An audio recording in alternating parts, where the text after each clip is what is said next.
Nós já nos acostumamos com as filas em lotéricas e bancos. Parece mesmo que isso é uma doença incurável que maltrata o país inteiro. É sobre a causa destas filas que produzimos o Releitura de hoje.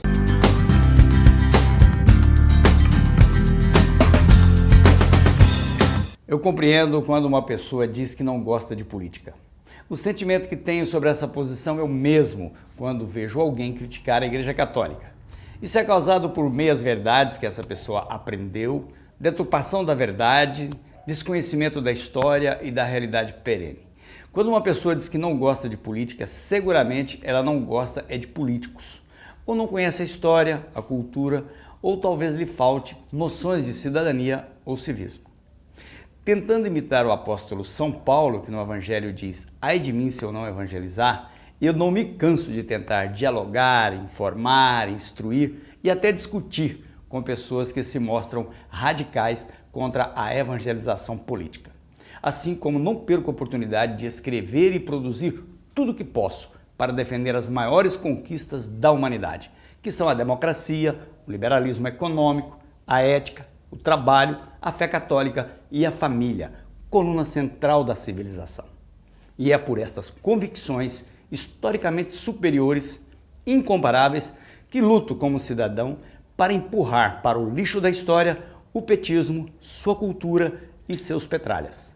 Mas, infelizmente, vivemos um tempo em que levar vantagem é atitude óbvia, justificada mesmo.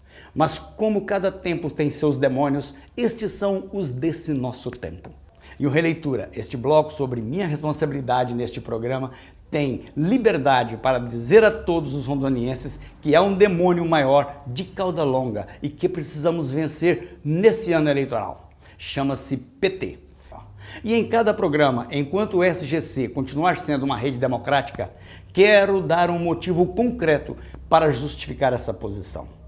Respeitando opiniões contrárias, o que é democrático, daria exemplos claros do porquê precisamos libertar o Brasil desse engodo, dessa triste figura cujo número é 13, o número do azar. Começo hoje propondo reflexão sobre o fato de que todo dia vemos filas imensas nos microbancos que são as casas lotéricas. E em todas as agências bancárias, filas. Até na CEF, que é um banco social mantido pelos trabalhadores que a sustentam com o PIS e o FGTS. E ali, todo dia, em todas as cidades do país, milhões de brasileiros penam 2, 3 horas para receber direitos garantidos por lei, mas são tratados como se pedissem favor. Mas por que tanta fila? Porque o PT, que tanto xingou o FHC, PSDB, xingou banqueiros e juros antes de chegar ao poder, depois que chegou, multiplicou seus lucros por 10, 12 vezes. No Google, qualquer um pode ver que nos 8 anos de FHC, os bancos tinham lucros altos, de 1 bilhão ao ano. E no governo Lula e Dilma, eles têm lucros também de 1 bilhão ao mês.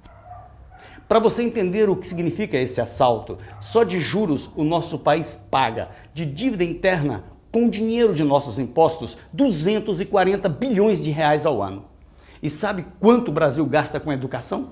42 bilhões. E com saúde? 85 bilhões. Ou seja, somando tudo que temos para a saúde e educação, não chega à metade do que os banqueiros ganham com juros. Não fosse isso, teríamos educação e saúde melhor que os países do primeiro mundo. E para encerrar, sabe quem foi o maluco que mais aumentou essa dívida e esses juros? Lula da Silva.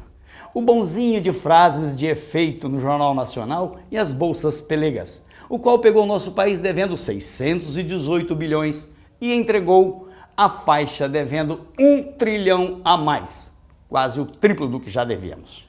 Quando você ficar na fila ou chorar pelo juro que paga, ou ficar com dó do trabalhador que apenas nas lotéricas, bancos e caixas econômicas, doe a pouco é o chuí. Lembre-se, o grande culpado é o senhor Lula e seu poste, Dona Nula, mais conhecida como Dilma. Eu nunca votei e não voto nessa traia, mas você decide qual futuro quer para nosso país e nossos filhos, pois eles ainda não implantaram o comunismo cubano que tanto invejam e não aceitam opinião contrária. A essa turma, show! Nossa democracia é a nossa vida e vai prevalecer, apesar deles e apesar da gastança que criaram.